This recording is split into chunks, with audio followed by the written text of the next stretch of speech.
স্বাগত দীপ্ত সংবাদের সাথে আছি আমি তানভীর খন্দকার। কূটনৈতিক পাসপোর্টের বদলতে আজ ভারতে থাকার মেয়াদ শেষ হচ্ছে শেখ হাসিনার। এরই মধ্যে সাবেক এই প্রধানমন্ত্রীর ডিপ্লোম্যাটিক পাসপোর্ট বাতিল করেছে বাংলাদেশের অন্তর্বর্তী সরকার। এখন শেখ হাসিনার ভারতে অবস্থান কিভাবে সম্ভব তা নিয়ে চলছে আলোচনা। তীব্র গণ আন্দোলনের মুখে ক্ষমতাচ্যুত হয়ে প্রধানমন্ত্রী শেখ হাসিনা দেশ ছেড়ে ভারতে আশ্রয় নেন গেল 5 আগস্ট। কূটনৈতিক পাসপোর্টের ক্ষমতায় তিনি দেশটিতে ৪৫ দিন থাকতে পারেন বৈধভাবেই, যদিও এরই মধ্যে তার সেই পাসপোর্টটি বাতিল করেছে বর্তমান অন্তর্বর্তীকালীন সরকার। কূটনৈতিক পাসপোর্টের সর্বোচ্চ সুবিধার মেয়াদ শেষ হওয়ায় আলোচনা চলছে ভারতে শেখ হাসিনার অবস্থান কি হতে পারে। কূটনীতি বিশ্লেষকরা বলছেন এটা পুরোপুরি ভারত সরকারের সিদ্ধান্ত। একটা পাসপোর্ট ছিল, ততক্ষণ পর্যন্ত একটা বৈধতা থাকবার বৈধতা ছিল, এখন তো ওনার পাসপোর্ট নাই। ভারত সরকার এবং শেখ হাসিনা ওনারা দুজনে মিলে আলাপ আলোচনা করে কীরকম অবস্থানে থাকতে চান সেটা ব্যাপারে ভারত সরকারের সিদ্ধান্তের উপরেই নির্ভর করবে। সেটা তাদের সিকিউরিটি এস্টাবলিশমেন্টগুলি যেগুলি আছে তারা এটাকে কিভাবে দেখেন এবং এটাকে কিভাবে নিরূপণ করবেন তার উপরে। সুতরাং ৪৫ দিন শেষ হয়ে গেলেই যে বিষয়টা একটা অবৈধ পর্যায়ে চলে যাবে সেটার যেমন সম্ভাবনা থাকে, কিন্তু সেই দিক থেকে এটাকে রিজলভ করার যত রকমের স্কোপ আছে সেটা হয়তো ভারত সরকার বিবেচনা করবে।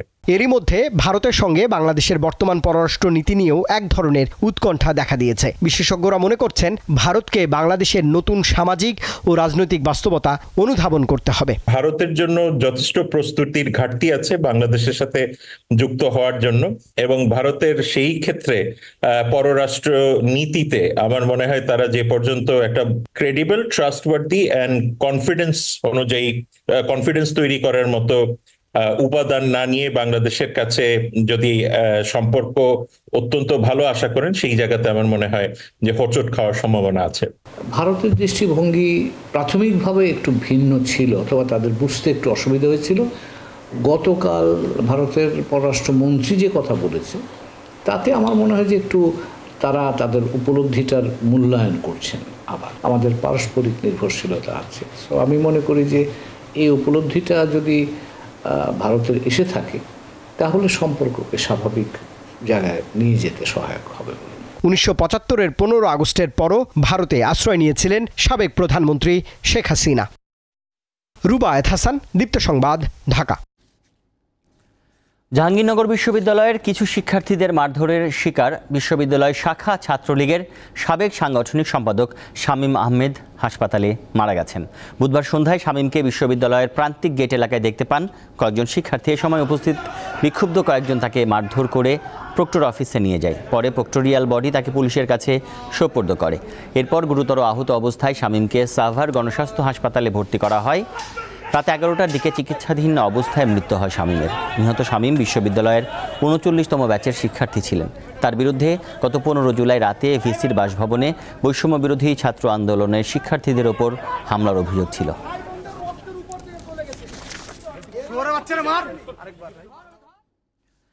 নেত্রকোনার কেন্দ্রুয়া বাজারে দোকান ঘরের জায়গা দখলকে কেন্দ্র করে বিএনপির দুই পক্ষের সংঘর্ষে আহত হয়েছে অর্ধ শতাধিক। বুধবার রাত ৮টা থেকে ৯টা পর্যন্ত এই সংঘর্ষের ঘটনা ঘটে। আহতদের বেশ কয়েকজনের অবস্থা আশঙ্কাজনক বলে জানিয়েছেন চিকিৎসক। স্থানীয়রা জানান, কেন্দ্রীয় মধ্যবাজারে থাকা সোহেল আমিন নামে এক ব্যক্তির দোকান ঘরের জায়গা দখল করতে যায় উপজেলা যুবদল নেতা নাসির খন্দকারের বড় ভাই আল আমিন। একই সময় সোহেল আমিনের পক্ষে জায়গাটি দখলদারদের কাছ থেকে রক্ষা করতে যান চকবাট্টা গ্রামের বাসিন্দা বিএনপি নেতা জসিম উদ্দিন ভূঁইয়া। এক পর্যায়ে দুই পক্ষই সংঘর্ষে জড়িয়ে পড়ে। পরে সেনাবাহিনী পরিস্থিতি নিয়ন্ত্রণে আনে।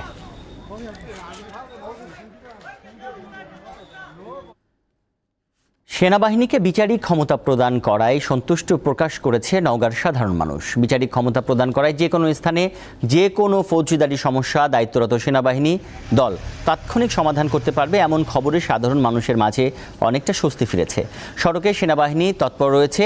সরকারের এমন সিদ্ধান্তকে স্বাগত জানিয়েছে পুলিশ সুপার কুতুবুদ্দিন। সেনাবাহিনীকে সাময়িক সময়ের জন্য এমন বিশেষ ক্ষমতা প্রদান করায় দেশের আইন শৃঙ্খলার পরিস্থিতি দ্রুতই আগের মতো স্বাভাবিক হবে বলে মনে করেন তিনি।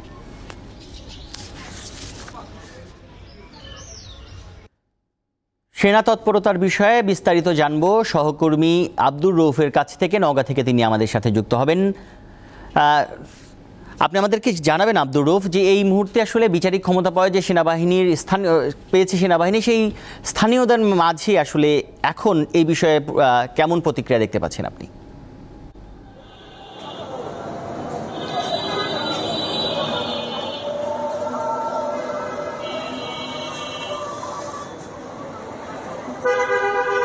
তানভীর, আপনাকে ধন্যবাদ। আপনি যেমনটি বলছিলেন যে সাময়িকভাবে সেনাবাহিনীকে বিচারিক ক্ষমতা প্রদানের যে খবর, সে খবরে কিন্তু নওগাঁর মানুষদের মাঝে বর্তমানে স্বস্তি বিরাজ করছে। বিশেষ করে গত 5 আগস্টে গণ অভ্যুত্থানের পর থেকে এখন পর্যন্ত কিন্তু আইন শৃঙ্খলা রক্ষাকারী বাহিনী, বিশেষ করে পুলিশ কিন্তু পুরোপুরি এখনো মাঠ পর্যায়ে নামেনি, যার কারণে পুরো দেশের সঙ্গে নওগাঁ জেলারও কিন্তু বিভিন্ন জায়গায় অস্থিতিশীল অবস্থা বিরাজ করছে। বিশেষ করে একটি মহল এই সুযোগটাকে কেন্দ্র করে আপনার বিভিন্ন জায়গাতে দখল, অরাজকতা, বিভিন্ন ধরনের ফৌজদারি অপরাধমূলক কর্মকাণ্ডগুলো করছে, যেই জায়গাতে কিন্তু ভুক্তভোগীরা বিভিন্ন সময় বিভিন্ন উপজেলা প্রশাসন থেকে শুরু করে পুলিশ প্রশাসনের কাছে কিন্তু অভিযোগ দিয়েও তেমন কোনো একটা সুরাহা পায়নি। বিশেষ করে সেনাবাহিনী কিন্তু সাধারণ মানুষদের কাছে বর্তমানে শেষ একটা আশ্রয়স্থল ছিল, এবং সেনাবাহিনীর কাছেও কিন্তু তারা বিভিন্ন সময় অভিযোগ দেওয়ার পরেই কিন্তু সেনাবাহিনী তাদের ক্ষমতা না থাকার কারণে সেই অভিযোগটি হয়তোবা ওই সংশ্লিষ্ট উপজেলা প্রশাসন কিংবা পুলিশ প্রশাসনকে দিত, যার কারণে সেই জিনিসগুলো কিন্তু সমাধান হচ্ছিল না। কিন্তু বর্তমানে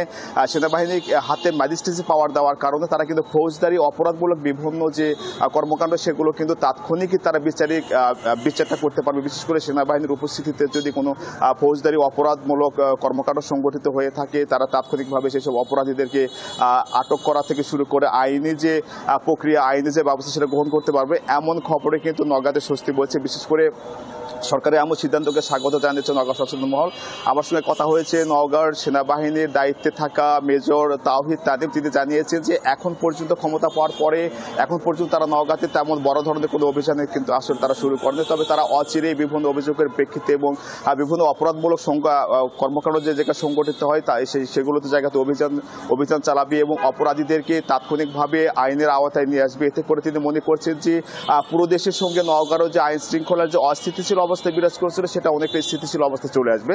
আমার সঙ্গে কথা হচ্ছে নওগাঁ পুলিশ সুপার মোহাম্মদ কুতুবউদ্দিনের সঙ্গে। তিনিও এই সেনাবাহিনীকে বিচারিক ক্ষমতা প্রদানের যে পদক্ষেপ, এটাকে সাধুবাদ জানিয়েছে। তিনি জানিয়েছেন যে 5 আগস্টের পর থেকে এখন পর্যন্ত পুলিশ বাহিনীতে রদবদল চলছে, যার কারণে পুলিশ বাহিনী কিন্তু পুরোপুরি এখনো মাঠে কাজকর্ম করতে পারছে না। এর ফলে কিন্তু জেলার বিভিন্ন জায়গাতে বিভিন্ন অপরাধমূলক কর্মকাণ্ড সংঘটিত হচ্ছিল, অর্থাৎ আইন শৃঙ্খলা পরিস্থিতিটা একটু অস্বাভাবিক ছিল। কিন্তু সেনাবাহিনীর এমন কর্মকাণ্ড, সেনাবাহিনীর বিচারিক ক্ষমতা প্রদান করার কারণে এই যে প্রভাব, সে প্রভাব কিন্তু আসলে পুলিশ বাহিনী পড়বে এবং পুলিশ বাহিনীর সঙ্গে তারা একত্রভাবে কাজ করে জেলার, পুরো দেশের সঙ্গে জেলারও যে আইন শৃঙ্খলা পরিস্থিতি যে স্থিতিশীলতা এবং সাধারণ মানুষদেরকে নিরাপদে রাখার সেসব কর্মকাণ্ডগুলো আগামীতে আর অল্প দিনের মধ্যেই কিন্তু আপনার স্বাভাবিক পর্যায়ে আসবে বলে জানিয়েছেন জেলা পুলিশ সুপার কুতুবউদ্দিন। তো তানভীর, এই ছিল আমার কাছে নওগাঁ থেকে সর্বশেষ তথ্য। নওগাঁ থেকে যুক্ত হয়েছিলেন সহকর্মী আব্দুর রউফ। নওগাঁর পোরশা উপজেলার নিতপুর সীমান্তের শীতলীঘাট এলাকার ভরক দাঁড়া থেকে বিএসএফ সদস্যরা 2 বাংলাদেশি গরু চোরা কারবারিকে আটক করেছে। আটক সানাউর উপজেলার নিতপুর শীতলঘাটি বড়পুকুর গ্রামের মাইনুদ্দিনের ছেলে এবং শম্ভু শীতলী গ্রামের সাইফুলের ছেলে।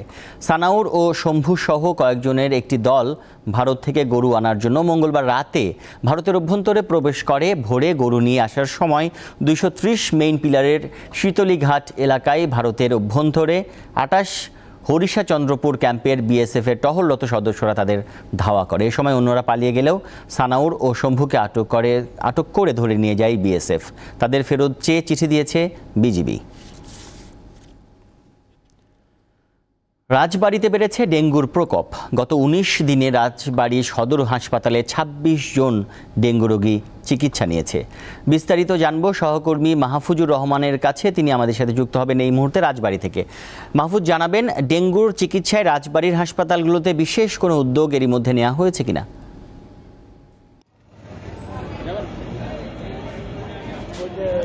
তানভীর, আপনি যেমনটি বলছিলেন, আমি এই মুহূর্তে অবস্থান করছি রাজবাড়ী সদর হাসপাতালের ঠিক মূল ফটকের সামনে। আমি একটু জানিয়ে রাখতে চাই, গত 19 দিনে রাজবাড়ী জেলা সদর হাসপাতাল সহ রাজবাড়ীর যে 4টি উপজেলায় যে উপজেলা স্বাস্থ্য কমপ্লেক্সগুলো রয়েছে সেখানে কিন্তু ডেঙ্গু রোগে আক্রান্ত হয়ে মোট 65 জন রোগী কিন্তু চিকিৎসা গ্রহণ করেছেন। আমরা কথা বলেছিলাম রাজবাড়ীর সিভিল সার্জন ডক্টর ইব্রাহিম টিটনের সঙ্গে। তিনি আমাদেরকে যেমনটি জানিয়েছেন যে গত 24 ঘন্টায় রাজবাড়ী জেলাতে মাত্র একজন ডেঙ্গু রোগী আক্রান্ত হয়েছেন, একজন নারী রোগী আক্রান্ত হয়ে তিনি কিন্তু রাজবাড়ী 100 বিশিষ্ট হাসপাতাল রাজবাড়ী সদর হাসপাতালে কিন্তু তিনি এখনও চিকিৎসাধীন অবস্থায় রয়েছেন। আরেকটা বিষয় আমি একটু জানিয়ে রাখতে চাই, গত 19 দিনে রাজবাড়ী সদর হাসপাতালে 26 জন, গলন্দু উপজেলা স্বাস্থ্য কমপ্লেক্স হাসপাতালে 6 জন, পাংশা উপজেলা স্বাস্থ্য কমপ্লেক্স হাসপাতালে 13 জন, বালিয়াকান্দি উপজেলা স্বাস্থ্য কমপ্লেক্স হাসপাতালে 18 জন এবং কালোখালী উপজেলা স্বাস্থ্য কমপ্লেক্স হাসপাতালে মোট সব মিলিয়ে কিন্তু 65 জন রোগী এই 19 দিনে চিকিৎসা গ্রহণ করে তারা কিন্তু বাড়ি ফিরে গেছেন। গত 18 সেপ্টেম্বর রাজবাড়ী সদর হাসপাতালে যে নারী রোগী ভর্তি হয়েছেন তিনি এখনও কিন্তু চিকিৎসাধীন রয়েছেন। একটা বিষয় আমি জানিয়ে রাখতে চাই, রাজবাড়ী সদর হাসপাতালে যে ডেঙ্গু রোগীগুলো ভর্তি হচ্ছেন তাদের জন্য কিন্তু আলাদা কক্ষ করা হয়েছে, সেখানে তারা চিকিৎসা গ্রহণ করছেন।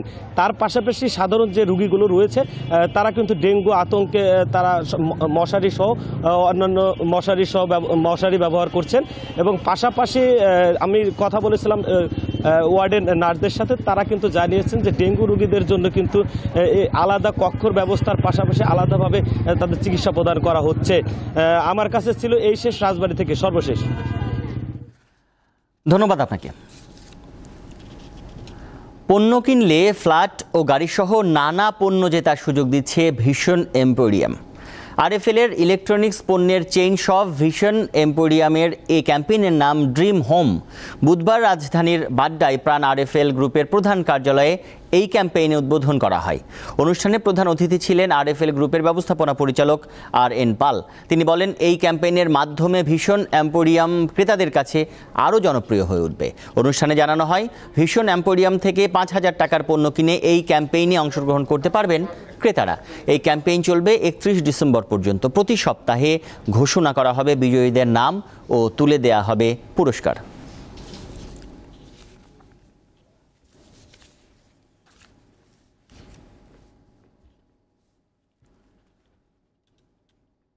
আন্তর্জাতিক। লেবাননে পেজারের পর এবার বিভিন্ন স্থানে ওয়াকিটকি বিস্ফোরণের ঘটনা ঘটেছে। এতে প্রাণ গেছে 20 জনের আর আহত হয়েছে 450 জন। বুধবার লেবাননের বিভিন্ন স্থানে ওয়াকিটকিগুলো বিস্ফোরিত হয়। মঙ্গলবার পেজার বিস্ফোরণে নিহত ব্যক্তিদের জানাজার জন্য জড়ো হন অনেকে। ঠিক তখনই বিরাট বিস্ফোরণে এলাকাটি কেঁপে ওঠে। এর আগে মঙ্গলবার হিজবুল্লাহর সদস্যদের ব্যবহার করা কয়েক হাজার পেজার একযোগে বিস্ফোরিত হয়।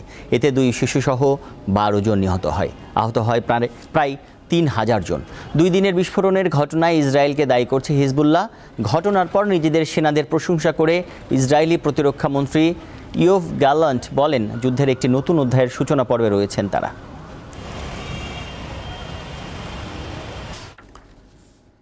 অবৈধভাবে দখল করা ফিলিস্তিনের সব ভূখণ্ড ছাড়তে ইসরায়েলকে সময় বেঁধে দিয়ে জাতিসংঘের সাধারণ পরিষদে একটি প্রস্তাব গৃহীত হয়েছে।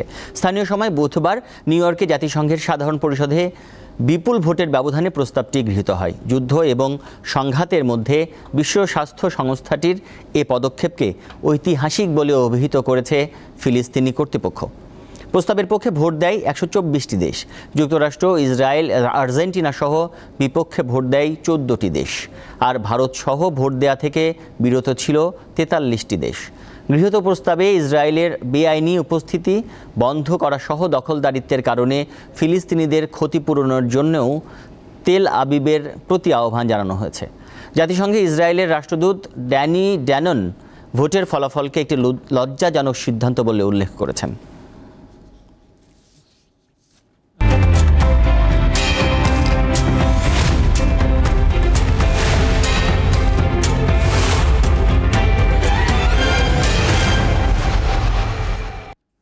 এবার জানাবো এক নজরে দৈনিক পত্রিকার শিরোনাম। দৈনিক যুগান্তর শিরোনাম করেছে, অর্থ পাচারে 17 মামলা, রপ্তানির আড়ালে সালমানের 1000 কোটি টাকা পাচার। দৈনিক ইত্তেফাক, সরকারি চাকরি ৩৫-এ প্রবেশ, ৬৫-তে অবসরের প্রস্তাব। একই সাথে বিদেশি অর্থায়নে পাওয়া যাবে এমন প্রকল্প গুরুত্ব পাবে। পঞ্চবার্ষিকী পরিকল্পনা আপাতত স্থগিত। একনেক সভায় 4 প্রকল্প অনুমোদন। দৈনিক ইত্তেফাক এই খবরটিকে গুরুত্ব দিয়েছে। দৈনিক বণিক বার্তা বলছে উচ্চ ব্যয়ে বেশিরভাগ প্রকল্পের প্রতিযোগিতামূলক দরপত্র হয়নি। যোগাযোগ অবকাঠামো খাত নিয়ে এই সংবাদটিকে তারা গুরুত্ব দিয়েছে এবং 6 বিশ্ববিদ্যালয় পেল নতুন উপাচার্য। বণিক বার্তা এই খবরটিকেও গুরুত্ব দিয়েছে। দৈনিক সমকাল সরকারি চাকরিতে প্রবেশ ও অবসরের বয়স বাড়ছে। শেখ হাসিনার সঙ্গে রাষ্ট্রদ্রোহের আসামি সাবেক 3 সিএসি এবং একই সাথে আরও একটি খবরকে তারা গুরুত্ব দিয়েছে। পঞ্চবার্ষিক পরিকল্পনা আপাতত স্থগিত। অন্তর্বর্তী সরকারের প্রথম একনেক সভা। দৈনিক প্রথম আলো করোনার পর ব্যাংক ঋণ নিয়ে বেপরোয়া হয়ে ওঠেন সালমান। 8 ব্যাংকে বেক্সিমকো ঋণ ৩৯,৮৫৭ কোটি টাকা। শুধু জনতা ব্যাংকে 25,000 কোটি টাকা। করোনার পর নিয়েছেন 12,000 কোটি টাকা। এই খবরটিকে গুরুত্ব দিয়ে চেপেছে। একই সাথে যুক্তরাজ্যেই 360টি বাড়ির মালিক সাবেক ভূমিমন্ত্রী সাইফুজ্জামান। দৈনিক আজকের পত্রিকা লুর সফরে সরকারের স্বস্তি। কূটনৈতিক তৎপরতা নিয়ে কথা বলেছেন। সংবাদটি তারা ছেপেছেন, বলছেন যুক্তরাষ্ট্রের নজর ছিল অর্থনৈতিক ও বাণিজ্যিক সম্ভাবনায়। যুক্তরাষ্ট্র পাশে থাকলে এগিয়ে আসবে মিত্ররাও। ভারতের সঙ্গে সম্পর্ক দ্বিপাক্ষীয় ভিত্তিতে সামাল দিতে চায় সরকার। এবং দৈনিক কালের কণ্ঠ তারা বলছেন দরবেশের থাবায় লণ্ডভণ্ড পুঁজি বাজার। সালমানের বিরুদ্ধে মামলা 7 বছরেও শুনানি হয়নি। 1996 সালে শেয়ারবাজার কেলেঙ্কারির বিষয়ে এই প্রতিবেদনটি তারা করেছে। একই সাথে তারা বলছে পঞ্চবার্ষিকী পরিকল্পনা এখন স্থগিত থাকবে। এবং একই সাথে তারা আরও একটি খবরকে গুরুত্ব দিয়েছে, প্রত্যাহার হচ্ছে রাজনৈতিক হয়রানিমূলক মামলা। দর্শক, এই ছিল আজকের মতো আমাদের সংবাদ। পরের সংবাদ বেলা 12টায় দেখার আমন্ত্রণ। এছাড়াও আরও তথ্য ও বিনোদনের খবর পেতে যুক্ত থাকুন দীপ্ত টিভির ডিজিটাল প্ল্যাটফর্মগুলোতে। ধন্যবাদ সবাইকে।